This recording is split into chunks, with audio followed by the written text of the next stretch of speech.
যোৰহাটৰ পূব যোৰহাট অঞ্চলৰ ৰংদৈ দ গাঁও এটা অত্যন্ত দুৰ্ভগীয়া পৰিয়ালৰ কৰুণ কাহিনীৰ কথা। পৰিয়ালটোৰ মুৰব্বী গণেশ শইকীয়া যোৱা দুমাহৰ পূৰ্বে দুৰাৰোগ্য ৰোগত আক্ৰান্ত হৈ মৃত্যুক আঁকোৱালি ল'বলগীয়া হ'ল।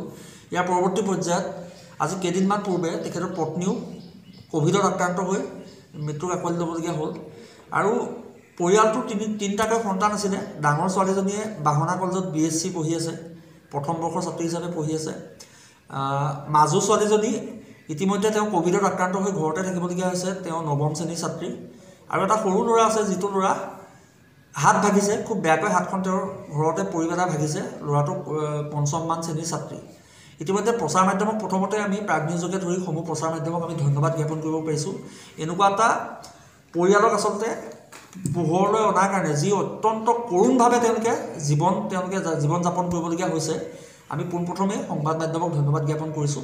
আৰু এই খবৰ পোৱাৰ পাছত আজি সদৌ যোৰহাট জিলা ছাত্ৰ সন্থাৰ নেতৃত্বত যোৰহাট মহকুমা ছাত্ৰ সন্থা, পূব যোৰহাট আঞ্চলিক ছাত্ৰ সন্থাৰ এটা প্ৰতিনিধি দল গৈ আমি মানুহ ঘৰত উপস্থিত হৈছিলোঁ। আৰু উপস্থিত হৈ আমি অনুভৱ কৰিলোঁ যে অত্যন্ত দুৰ্বিষহ জীৱন তেওঁলোকে কটাবলগীয়া হৈছে। মানৱতা, মানৱ সভ্যতাৰ এই জটিল সন্ধিক্ষণত আচলতে মানুহক সহায় কৰাটোৱে হৈছে আটাইতকৈ ডাঙৰ ধৰ্ম। মানুহক সহায় কৰা ধৰ্মটোৱে আটাইতকৈ ডাঙৰ ধৰ্ম বুলি আমি অনুধাৱন কৰোঁ। সেইকাৰণে আমি ছাত্ৰ সন্থাই পৰিয়ালটোৰ ওচৰত গৈ এই বিপদৰ সময়ত মাতষাৰ দি তেওঁলোকক আমি প্ৰতিশ্ৰুতি দি থৈ আহিছোঁ। যি তিনিওটা সন্তান আছে দুৰ্ভগীয়া পৰিয়ালটোৰ, এই তিনিওটা সন্তানৰ সমূহ শিক্ষাৰ ব্যয় মহাবিদ্যালয় পৰ্যায়লৈকে, সৰু ল'ৰাটো ক্লাছ 5ত এতিয়া পঢ়ি আছে, মাজু ছোৱালীজনী ক্লাছ 9ত পঢ়ি আছে, আৰু ডাঙৰ ছোৱালীজনী BSc কৰি আছে।